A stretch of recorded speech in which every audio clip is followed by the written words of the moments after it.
Welcome, listener, to the Whispering Library. Tonight's journey takes us deep into the fragile landscape of a human psyche, where the lines between reality and delusion become chillingly blurred. Our story centers on a woman whose life, seemingly rebuilt after tragedy, begins to unravel with a simple, overheard conversation. What follows is a descent into a world where trust is shattered, memories are suspect, and the most terrifying prison is the one constructed by your own mind. Prepare yourself for the unmaking of April. Part 1. Introduction. The afternoon sun, usually a warm, welcome visitor in the master bedroom suite, felt intrusive today, highlighting every speck of dust, every missed corner. And the antique mirror above the dresser, it needed a good cleaning. A persistent, almost demanding part of April, the inner neat freak she sometimes fought against, insisted when she noticed a tiny smudge near the ornate frame. But not now. Not today. Now when Ethan was due back any hour. He hated fuss. He liked things simple, comfortable. But she wanted today to be perfect, special. She was getting dolled up just for him. For the occasion, she'd even splurged on a ridiculously expensive, lacy black halterback dress shed scene in a downtown boutique window, a piece she'd admired but never dared to buy before the accident. It felt daring now, clinging in all the right places, a stark, almost defiant contrast to the comfortable but shapeless loungewear Shed lived in for the past month, the uniform of recovery. Around the suite, a sprawling space that felt both vast and isolating, Shed placed strategic bouquets of white lilies, Ethan's favorite, and lit vanilla-scented candles. The air was thick with their perfume, a sweet, almost cloying scent that spoke of anticipation, of a carefully constructed hope. It had been a full month since Ethan left for that conference. A month that had felt both endless and fleeting, spent mostly within the grand, silent walls of this house nestled in the quiet hills outside Oakhaven, Vermont. She wasn't one for grand emotional displays, not typically, but the accident, it had changed her. It had peeled back layers she hadn't known existed, revealing a raw, tender core of feeling. She had realized, with startling clarity, how much she truly cared for him, how deeply intertwined their lives were. More than she had ever allowed herself to admit, even in the quietest corners of her own mind. The fear of losing him, the sheer, gut-wrenching terror of that night, still clung to her like a phantom limb, haunting her dreams and echoing in the quiet corners of her mind during the day. That night replayed itself often, a relentless, unwelcome film loop she couldn't fast-forward or turn off. Ethan had been exhausted after a long cross-country drive, his eyelids heavy, his concentration flagging. Despite her deep-seated aversion to driving, especially at night on unfamiliar roads, she had insisted on taking the wheel for the last leg home to Oakhaven. The winding rural road had been poorly lit, the fog rolling in like a ghostly shroud, thick and disorienting. She hadn't seen the broken-down sedan parked precariously in their lane until it was horrifyingly, impossibly too late. The shriek of tires, the sickening, tearing crunch of metal as their car crumpled, the violent jolt that snapped her forward. It was all a blur after that. Pain, darkness, silence. Then the slow, dazed realization that they were alive. Miraculously, they'd both escaped with what the doctors at the Oakhaven General Hospital had called minor injuries. Mostly bruises, whiplash for her, a couple of cracked ribs, and a concussion for Ethan. Break time equals 0. 3S / but the experience had shaken her to her core, leaving a tremor deep within her that refused to still. She had clung harder to Ethan since then, not outwardly demonstrative, still the private person she'd always been, but quietly, fiercely, a silent promise to herself never to take him, or their life together, for granted again. She had big plans for today. Her freelance graphic design work, usually demanding and time-consuming, was completely sidelined. Mrs. Gable, their efficient house manager who oversaw the staff and kept the sprawling property immaculate, had ensured the house was perfect. The kitchen was stocked with Ethan's favorite foods. A bottle of the expensive Bordeaux he loved was chilling. She would welcome him back into a warm, loving cocoon, erase the month of separation, the lingering anxiety. Even the silly, trivial argument they'd had the morning he left, something stupid about his mismatched socks, a moment of stress and fatigue on both their parts, seemed absurd now. She wouldn't sweat the small stuff anymore. Life was too fragile, too unpredictable for trivial disagreements. Just then, she heard the soft, polite chime of the service bell Shed rung for Mrs. Gable, requesting she check on the dinner preparations and perhaps bring up a glass of iced tea. A moment later, a sudden, unexpected commotion stirred in the hallway outside her suite. Raised voices, a hushed urgency that felt entirely out of place in the quiet order of their home. It wasn't Mrs. Gable's usual quiet efficiency. "What's all that noise, Mrs. Gable?" she called out as the older woman entered the room, her expression typically placid, her movements precise, but today there was a subtle tightness around her eyes, a tension in the set of her jaw that April hadn't noticed before. "Just the staff, madam." A small misunderstanding in the kitchen, Mrs. Gable said, her voice smooth, perhaps a little too smooth. She moved about the room, adjusting a curtain, straightening a pillow on the chaise lounge, her movements a little more hurried than usual. "I'll tell them to keep it down immediately. You should rest, madam. You've had a trying month. Perhaps take your medicine now? Dr. Ramirez was quite specific about the dosage this week. Dr. Ramirez, her therapist, the one who had prescribed the anxiety medication. April waved a dismissive hand, impatience fluttering in her chest. "No, I can't rest now, Mrs. Gable. Ethan will be here any minute. I won't be ready." "Of course, madam. But you look pale," Mrs. Gable persisted gently. "I'll handle everything downstairs. Dinner's almost ready. Just eat something, please. I'll bring your food and the medication up shortly." April sighed, a wave of unexpected fatigue washing over her. The sedatives Dr. Ramirez had prescribed did make her feel listless, slow, but Mrs. Gable sounded genuinely concerned. Maybe just a few minutes of rest. She lay back on the chaise lounge, the soft velvet cool against her skin. But the noise from the hallway continued, a low murmur punctuated by sharper tones, pulling at her nerves. It wasn't a kitchen misunderstanding. It sounded more serious. What did they have to discuss so intensely, so secretly? It was most uncharacteristic of Mrs. Gable's usually disciplined staff, or of Mrs. Gable herself, who ran the household like a well-oiled machine, unable to help herself. The same impulsive urge that had made her insist on driving that night surfaced.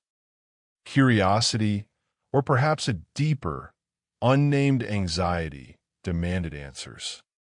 She slipped off the chaise, the expensive lace dress feeling strangely alien and formal, and padded silently across the thick carpet towards the door.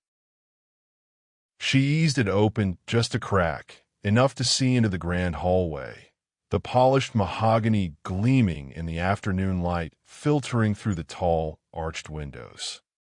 And she saw him. Ethan. For a breathless, beautiful moment, her heart leapt. He was here. Home. A wave of relief, so profound it was almost dizzying, washed over her. Her eyes welled up with sudden, overwhelming emotion. But he wasn't walking towards her door, towards their suite. He was standing further down the hallway, near the staircase, talking to Mrs. Gable. April's smile faltered, the joy draining away, replaced by a cold pebble of unease dropping into her stomach. Why didn't he come straight to her? He always came straight to her first. Always. Maybe it was something important he needed to discuss with Mrs. Gable first. Maybe it was a surprise? Trying desperately to quell the rising tide of irrational anxiety, she stayed hidden behind the door, listening, the silence in the suite amplifying the voices from the hall. Part 2. The Seeds of Doubt. Their voices were low, hushed, but carried clearly in the quiet grandeur of the hallway. Mrs. Gable looked tired, lines etched around her mouth that April hadn't noticed before, her shoulders slightly slumped. And Ethan, he looked different. Not the bright-eyed, eager husband returning from a successful business trip. He looked concerned, anxious, almost wary. "What's she doing now?" Ethan asked, his voice tight, strained. He glanced towards April's door, then quickly away. "She's in her suite, sir. Getting ready, Mrs." Gable replied, her voice retaining that odd flatness April had noticed earlier. "She seems excited. I can tell her you're here?" "No, not yet," Ethan said quickly, perhaps too quickly. He ran a hand through his hair, a nervous gesture he only used when he was truly stressed. "Has she taken the medicine? The lorazepam?" "Medicine? Lorazepam?" The term jolted April. Lorazepam wasn't her usual anxiety medication. That was something stronger, a heavy-duty sedative. The one that made her drowsy, that blurred the edges of the day. Dr. Ramirez had mentioned it once, as a possibility if the anxiety became unmanageable. But April had specifically said no. And she'd been flushing those pills, the milder ones, down the toilet for the past week, hating how they made her feel detached, numb. Her stomach churned violently. Was Ethan trying to drug her? Was this why Mrs. Gable had been so insistent? The thought was so monstrous, so unbelievable. It made her feel physically sick. Her knees felt weak, threatening to buckle beneath her. A plot? Against her? No, Ethan wouldn't do that. He couldn't. He loved her, didn't he? "I found them under the sink in a master bath, sir," Mrs. Gable said, confirming April's worst fear. "The usual ones. I think she's been throwing them out." Her heart sank further, a lead weight dropping into an icy well. They were talking about her, secretly, discussing her habits, her medication, her attempts to resist the drowsiness. Were they plotting something? The thought was so alien, so terrifying, she almost dismissed it instantly as a delusion born of stress and paranoia. But the words, the hushed tones, the mention of flushing pills, the lorazepam, it planted a seed of doubt, cold and sharp, right in the center of her chest. It wasn't just anxiety. There was something wrong. Something felt deeply, fundamentally wrong. She couldn't stay hidden behind the door any longer, a passive, unwitting listener to her own fate.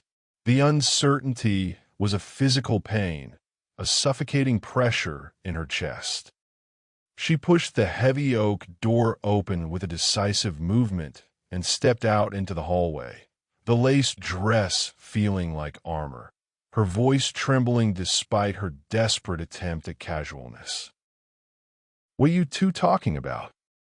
she asked, her gaze fixed on Ethan, searching his face for an explanation, a sign that this was all a terrible misunderstanding. Ethan turned, his face a mask of surprise, quickly smoothed over into a gentle, concerned, almost pitying smile. "April, hey, why aren't you resting? You should be taking it easy today. You know what Dr. Ramirez said about overdoing it." "Don't deflect, Ethan," she pressed, walking slowly towards them, her eyes narrowing. The carefully constructed facade of welcome, the perfect wife waiting for her husband, crumbled around her. The sweetness of the lilies from her room suddenly felt cloying, suffocating. "What were you planning? What about the medicine? The lorazepam?" His smile faltered completely. His jaw tightened almost imperceptibly. "Planning? April, we're not planning anything sinister. We're concerned about you. We just want you to be well. You should trust me. Why aren't you taking your medicine? Dr. Ramirez prescribed it to help you." It was the medicine again. Always the medicine. Like it was the most important thing. More important than their reunion. More important than her. "They make me sleepy, Ethan." "You know I hate feeling like that," she said softly, forcing herself to step closer, trying to cling to the image of the loving husband she had prepared for, the man who would understand, who would prioritize her comfort over a doctor's orders. She reached up, her hands trembling slightly, wrapping her arms around his neck, pulling him close, desperately seeking reassurance in his embrace. "Did you miss me?" she whispered into his ear, inhaling his familiar scent, trying to feel the warmth of his skin, the solid reality of him. But Ethan gently, deliberately, pulled away from her embrace. He held her by the shoulders, his grip firm, his eyes locked on hers, searching, assessing. His expression was still that unsettling mix of concern and something else she couldn't quite decipher, a guardedness, a deep-seated weariness.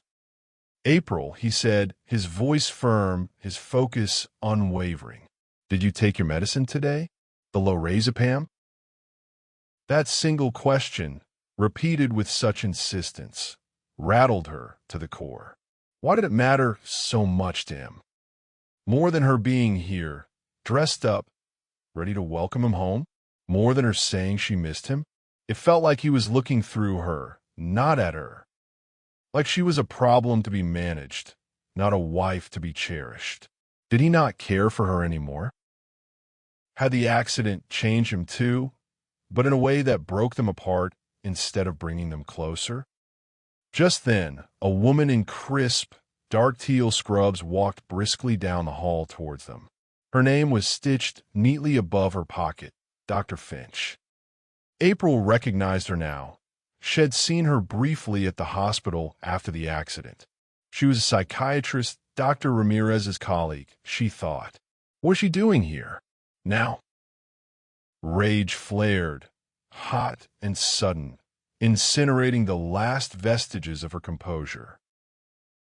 The pleasant home, the welcoming atmosphere, the hope of a perfect reunion, it all dissolved in a corrosive wave of suspicion and anger. What's she doing here, Ethan?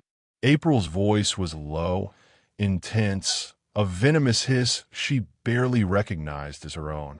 Her gaze flickered between Ethan and Dr. Finch, suspicion solidifying into conviction. They were together. They were in on it.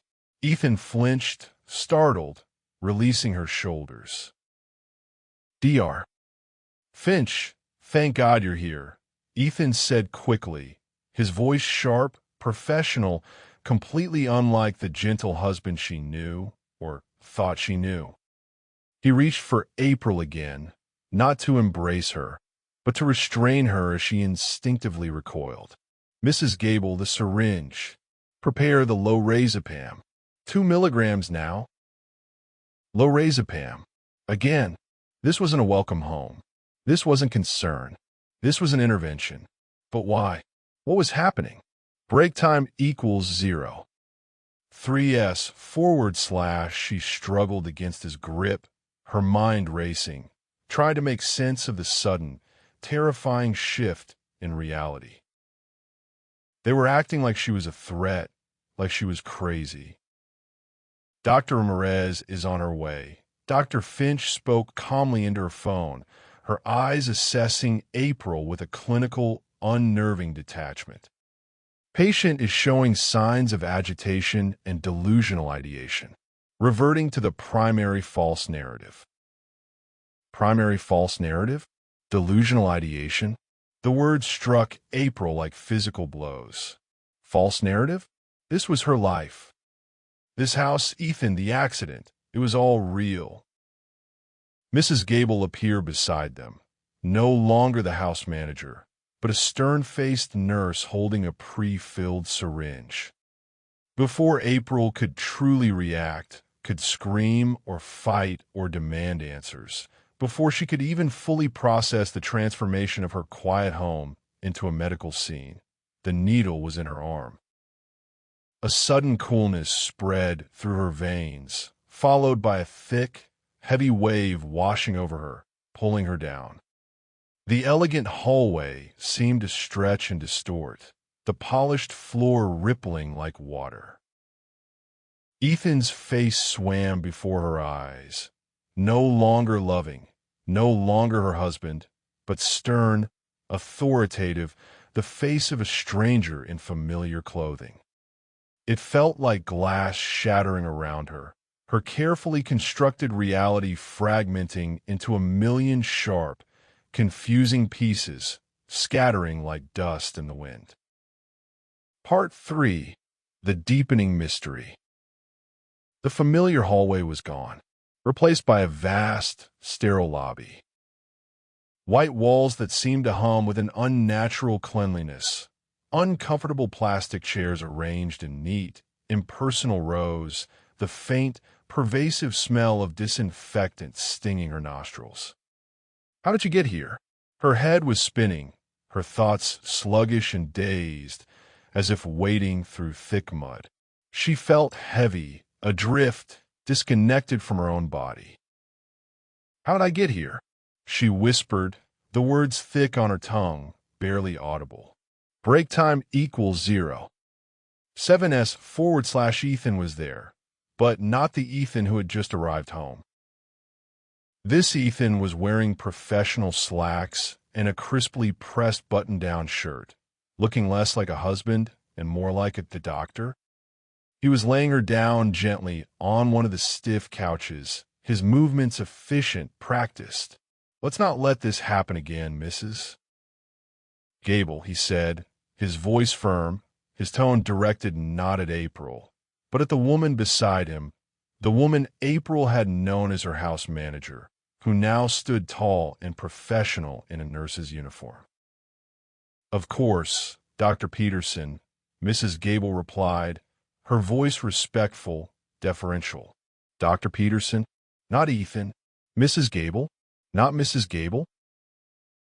Confused and profoundly disoriented, April drifted in a hazy, semi-conscious state, half aware of hushed voices around her, the rhythmic beep of some distant machine, the soft squeak of rubber soles on polished floors. She heard fragments of conversation, clinical terms she didn't understand, her name interspersed with diagnoses.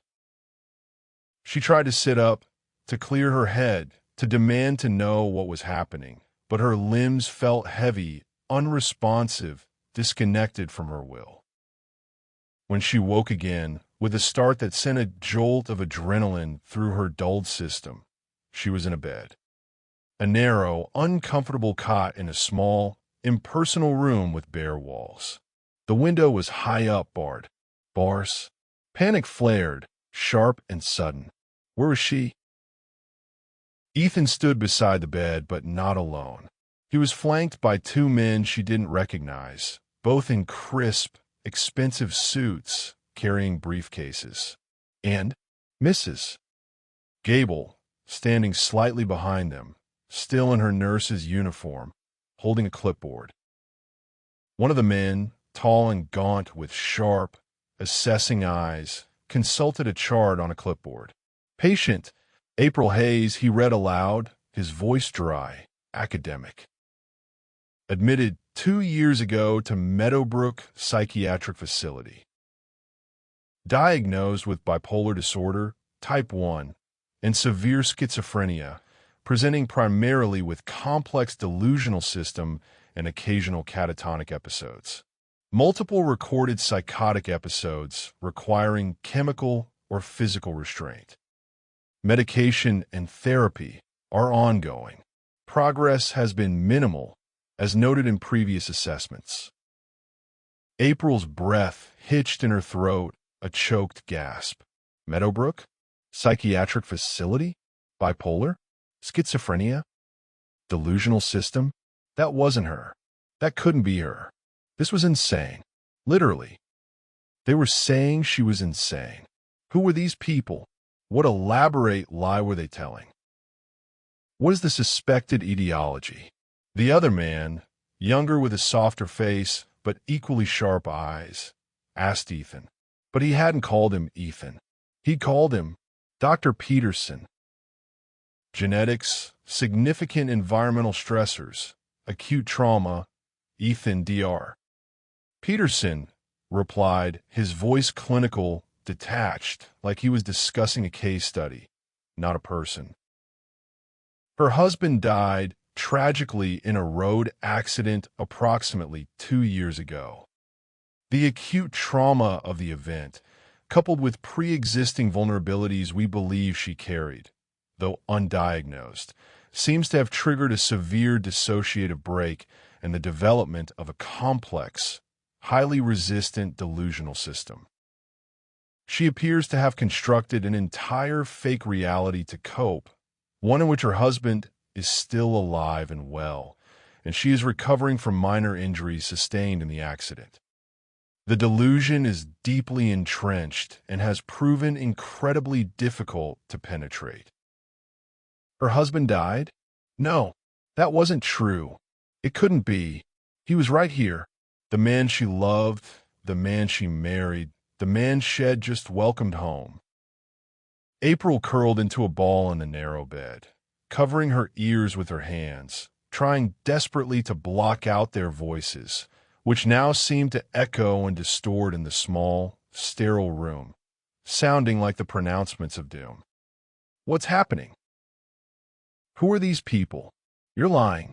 Her voice came out strained, thin, a desperate cry against the weight of their words, like something was lodged in her throat, suffocating her. They were lying. They had to be lying. This was a trick, a cruel, elaborate trick. Then she saw Ethan, her Ethan, standing there, looking down at her with those concerned eyes. Not just concerned, but filled with a deep, profound sadness she couldn't explain.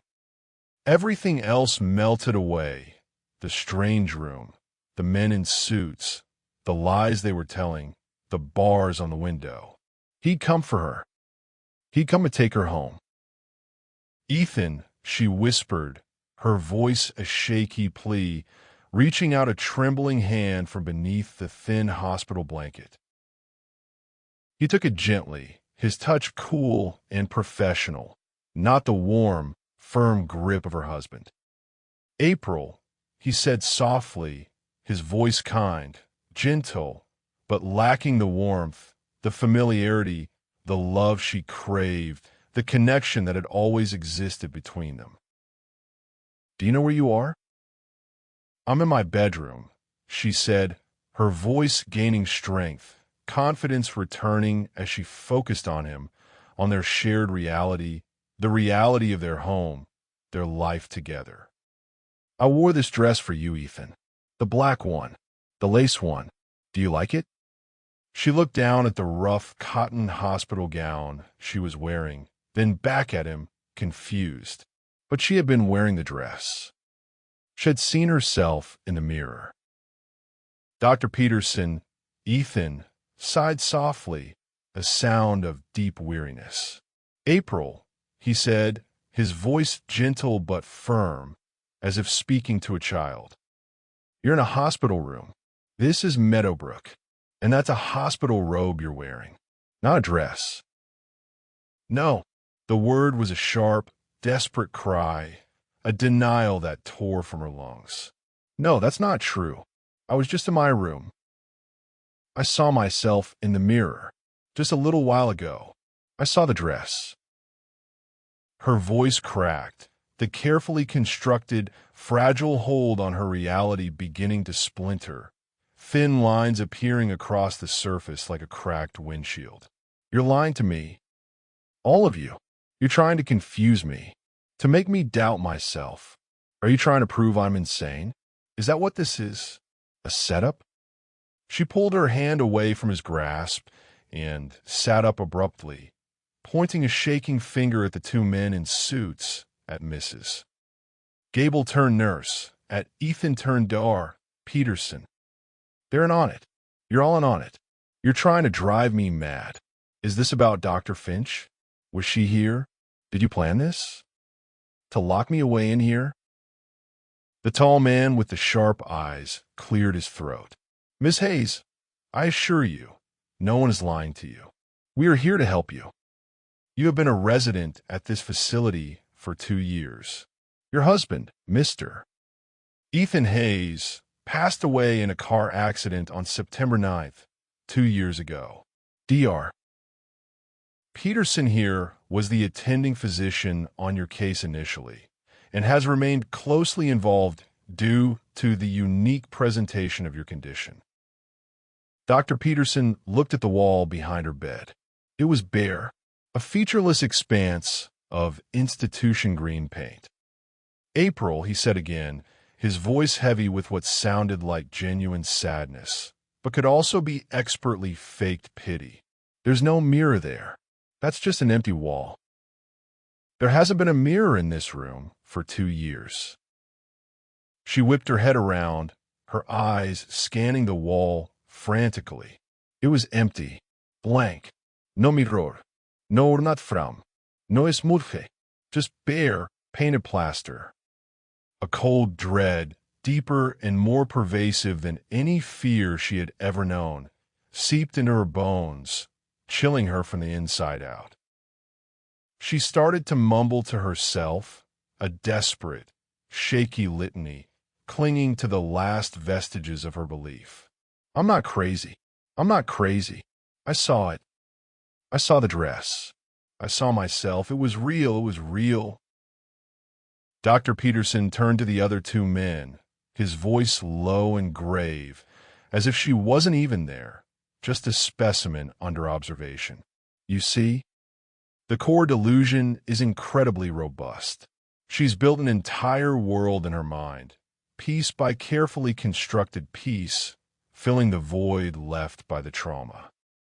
The real one, the one where she lost him, where her life was irrevocably altered, is simply unacceptable to her.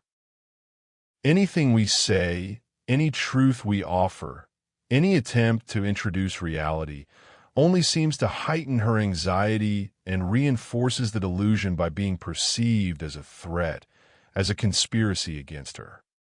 Even if I were to sit here and tell her the absolute truth about myself, about her history, about this facility, she would process it through the filter of the delusion and revert right back in her fantasy within minutes. So, you believe the best course of action is still? The younger consultant prompted. Continue with the current treatment protocol, Dr.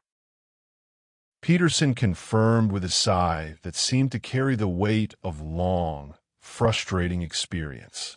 Increase the sedative slightly to mitigate the agitation she's currently experiencing. Perhaps introduce some mild antipsychotics if this pattern of episode recurrence persists, though previous trials have shown limited efficacy and significant side effects. He turned back towards Mrs. Gable, Nurse Gable. Nurse, the injection. Let's keep her calm. Nurse Gable nodded silently, efficiently, moving towards her with the syringe. April scrambled back into bed, pressing herself against the headboard, panic rising like a tidal wave, threatening to drown her. She didn't want the injection. It made her feel gone, empty, like her mind was being erased, like she was dying to this reality, being forced into another. But which was the real one? The beautiful house, the returning husband, the accident she survived? Or this sterile room, the doctors, the dead husband, the diagnosis of madness? Part 4. The Turning Point. The world tilted violently, spinning on an axis she couldn't comprehend. The sterile room, the impassive faces of the doctors and nurses, the menacing approach of the syringe. It all dissolved, shimmering and distorting, like a sandcastle hit by a sudden, unexpected wave. The chilling words echoed and re-echoed in the void left behind. Her husband died, created a fake reality, bipolar, schizophrenia, no mirror. 2 years. 2 years? She'd been here for 2 years? No, impossible. She'd been home, getting ready for Ethan. Just now. With a sudden, sharp, ragged gasp that clawed at her throat, April woke up. She was drenched in sweat, the thin fabric of her clothes plastered uncomfortably to her skin. Her heart hammered against her ribs like a trapped bird trying desperately to escape, a frantic, uneven rhythm. Her breath came in ragged, shallow gasps, each one a painful effort. Meadowbrook, Dr. Peterson, Nurse Gable, the empty wall, the diagnosis, the dead husband. It had been a nightmare. A terrifying, vivid, profoundly unsettling nightmare. It felt so real, too real. She found herself slumped deep in the familiar armchair in her study, the worn leather cool beneath her skin. The book she had been reading, a collection of classic mystery stories Ethan had bought her, had fallen open beside her on the thick Persian rug.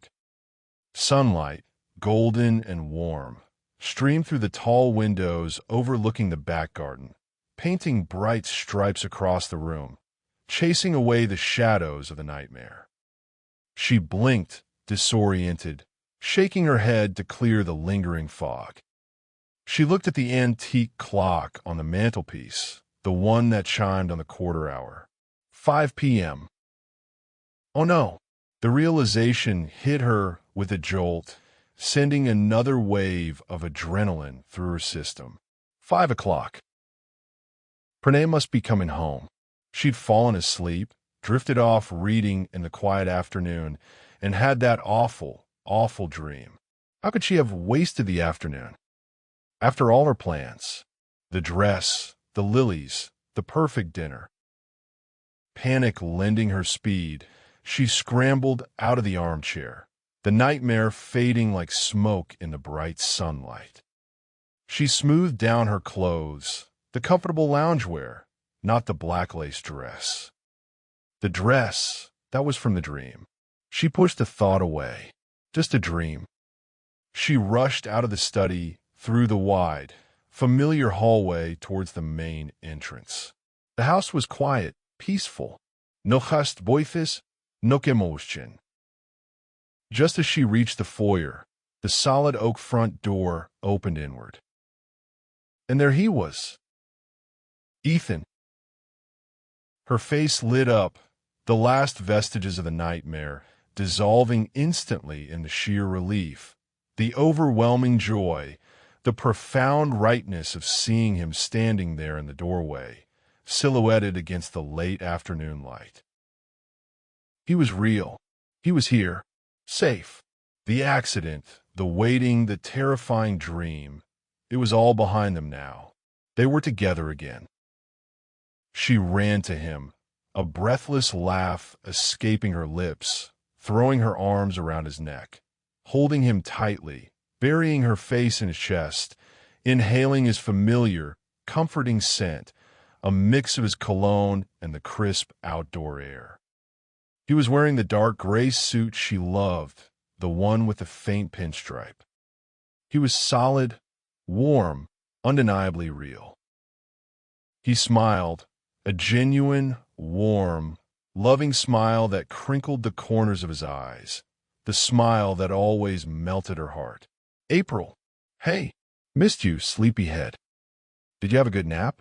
he said, his voice low and affectionate, exactly the voice of the husband she knew. Sleepyhead, a good nap. He thought she'd just been napping. She pulled back slightly, still holding his hands, her eyes drinking him in, assuring herself he was real, whole. "Ethan, oh, I missed you so much," she said, her voice thick with emotion. "Welcome home. I had the strangest dream." He squeezed her hands. "A bad one?" "Just confusing," she hedged, deciding not to burden him with the specifics of her anxiety-fueled nightmare. "Never mind that now. You're here." She felt a wave of pure, unadulterated happiness wash over her. He was here, safe. The world was right again. "I'll make you some tea," she said, stepping past him towards the kitchen, needing to do something to occupy her hands, to channel her bubbling energy. Then she paused, her gaze falling on the small watercolor painting hanging on the wall near the staircase. A peaceful landscape in soft greens and blues, a gift from Ethan last year for her birthday. It had always been her favorite. She straightened it almost unconsciously, a small, domestic gesture, an affirmation of their shared life in this house. She noticed the small, almost imperceptible etching in the corner of the frame that Ethan had added, their initials and a date. Her lucky number, their anniversary, September 9th. She smiled, a genuine, happy, untroubled smile this time. Everything was okay. The nightmare was just that. A bad dream born of stress, of the lingering fear from the accident, of the anxiety of waiting for him to come home. It wasn't real. This was real. Their home, their life, him. Part 5. The Aftermath and Lingering Shadows. April busied herself in the kitchen, the familiar, comforting routine of making tea for Ethan and Anchor after the disorientation of the nightmare. The whistling kettle, the clinking of the teacups, the comforting aroma of Earl Grey. These were the small, solid realities she could hold on to. Ethan came in a few minutes later, loosening his tie, dropping his briefcase by the counter with a soft thud. He seemed different, quiet, more tired than usual. Distant, even after her enthusiastic welcome. "Rough day, honey?" she asked, pouring the hot water into the teapot, trying to draw him out of whatever was preoccupying him. He nodded, running a hand through his hair, a gesture of weariness rather than nervous habit this time. "Long one, April. Met with some consultants today, over at Meadowbrook." April paused, her hand hovering over a teacup, a shiver tracing its way down her spine despite the warmth of the kitchen. Meadowbrook, the name from her dream. The psychiatric facility. A cold, unsettling echo. "Meadowbrook?"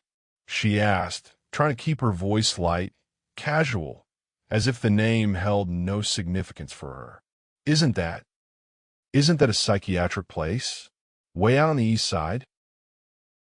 Ethan stopped rubbing his neck and looked at her, his expression unreadable, a flicker of surprise, then something else crossing his face. "Yes, it is," he said slowly. "A difficult case we've been consulting on. Years now, actually. A young woman. He didn't elaborate, just picked up a discarded newspaper from the counter, using it as a shield. April felt a sharp prickle of unease. Meadowbrook, a difficult case, a young woman. Was it just a coincidence? Or had the nightmare dredged up something real, something connected to Ethan's work that she wasn't fully aware of? But that was absurd.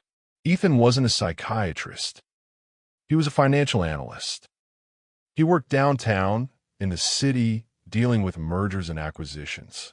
Meadowbrook was miles away, out in the quiet wooded countryside. His work had nothing to do with psychiatric hospitals. Did it? She finished making the tea, her hands trembling slightly, arranged some biscuits on a plate, and carried the tray into the living room. Ethan was already settled on the sofa, flipping through the paper, his brow furrowed in concentration. He barely looked up when she set the tray down on the coffee table. "I really missed you, she said, sitting beside him, trying to bridge the strange distance that seemed to have appeared between them. She reached out to touch his arm, hoping for a touch back, a word of affection that would banish the lingering unease. He folded the paper slowly, deliberately, finally turning to her. He gave her a small, polite smile. It was the smile from the dream. The one that was kind, but detached. "You too, April." Polite, not warm. Not the smile of a husband who had been away for a month and was genuinely happy to be home. It was the smile of someone being kind to a stranger. "The trip? How was Seattle?" she prompted, determined to reignite the connection, to pull him back into their shared reality, the one she had been so eager to return to. He paused, looking at her strangely, his head tilted slightly, that unreadable expression back on his face. "Seattle?" "I didn't go to Seattle. April," he said, his voice gentle, patient, the voice of someone correcting a confused person. "I told you. I was at the conference in Chicago. The Medical Ethics Conference. With Dr. Finch." "Chicago? Dr. Finch?" But he'd been gone for a month. He'd said Seattle when he left. They had talked about his hotel in Seattle. And Dr. Finch. Wasn't she the woman in her dream? The psychiatrist? The one with the phone? A cold knot of dread began to tighten in her stomach, a creeping paralysis. The feeling of unreality, the dizzying confusion from the nightmare, started to creep in at the edges of her mind, like a gray fog. "No," she whispered, shaking her head, denying his words, denying the possibility that her memory was wrong. "No, you said Seattle. We talked about it. The Pike Place Market, the Space Needle. Break time equals 0. 7s / Ethan's polite smile faded completely, replaced by that familiar expression from the dream, the one that was concerned, deeply sad, but utterly detached. Clinical, the expression of Dr. Ethan Peterson. "April," he said softly, his voice the same tone Dr. Peterson had used in the dream. You sometimes, you confuse things. Especially since the accident." The accident. Always the accident. Was she confusing things? Was her mind playing tricks on her? Or was he? Was this some elaborate form of gaslighting? Was he trying to make her believe she was losing her mind for some reason she couldn't fathom? She looked around the living room frantically, searching for anchors, for proof of her reality. It was their living room. The furniture was right, the paintings on the walls were theirs, the view from the window was the garden she tended. The scent of lilies from her room, though fainter now, still hung in the air. This was real. This was her home. Then her gaze fell on the mantelpiece. The clock. It was there, ticking softly. The porcelain figurines had bought her on their anniversary. They were there too. But next to them, a small, framed photograph she didn't recognize. It wasn't a photo of them. She leaned closer, compelled by a morbid curiosity. It was Ethan, standing outside a quaint cottage, bathed in warm sunlight, beside a woman she didn't know, a woman with kind eyes and a warm smile, both of them smiling brightly at the camera. And etched, almost imperceptibly, in the corner of the simple wooden frame, small and subtle, September 9th. Her breath hitched in her throat, a sharp, painful intake of air. September 9th. Her birthday, her lucky number, the date of the accident. The date etched into the frame of the painting in the hallway. The date the doctor in her dream had said her husband had died. Ethan followed her gaze to the photograph on the mantelpiece. His expression softened slightly, a flicker of genuine sadness and tenderness in his eyes, a look she had never seen directed at her. "My late wife," he said quietly, his voice filled with a profound sense of loss that was chilling in its sincerity. "We miss her very much." Late wife. April stared at the photograph, at the smiling woman she had never met, then back at the man she believed was her husband. His eyes were kind, yes, but they held no recognition of her as his wife. Only something else. A deep-seated concern, a gentle pity, the professional gaze of a doctor observing a patient with a chronic, debilitating condition. The carefully constructed reality she had built, the one where he was her husband, where the car accident was a shared trauma they both survived, where the black lace dress and the lilies were for his welcome home, it didn't just crumble. It imploded, collapsing inward like a dying star. The sharp, terrifying shards of the nightmare reality, the sterile hospital room, the crushing diagnosis, the empty wall where the mirror should have been, the pronouncement of his death, they slammed into place, forming a horrifying, undeniable new picture. She wasn't April Hayes, his wife. She was April Hayes, the patient at Meadowbrook. Ethan wasn't her husband. He was Dr. Ethan Peterson, a psychiatrist. The accident. It hadn't just injured them both. It had taken him, the real him. And in the aftermath of that unbearable loss, her mind had splintered, creating this elaborate, beautiful, agonizingly real delusion, this intricate world built of memory and longing, to fill the void, to cope with a grief too immense to bear. She stood there in the middle of the living room, the tea growing cold on the tray, the sweet scent of lilies suddenly, sickeningly, suffocatingly sweet, the photograph on the mantelpiece a stark, irrefutable piece of evidence. She looked at the man she thought was her husband, at the photograph of the woman who was his real wife, the wife who had died. And she knew, with a certainty that chilled her to the absolute bone, that she was trapped. Trapped not in a house, but in a world her broken mind had built. A world where he was alive, where they were married, where the accident was just a bad memory.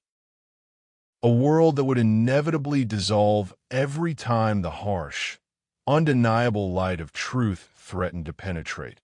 Every time a name was misspoken, a date mentioned, a photograph seen. And when it dissolved, she would find herself back in the sterile quiet of Meadowbrook, only for the delusion to rebuild itself, slightly different perhaps, slightly more fragile, but always centered around the ghost of the man she couldn't bear to lose, the man who was now her doctor. There was no going home. She was already there. This was home, and it was a prison of her own making. The mirror hadn't lied about the dress because in the reality her mind had conjured, she was wearing it. She had seen herself. She saw herself in that reality, the one where he was coming home to her, whole and alive.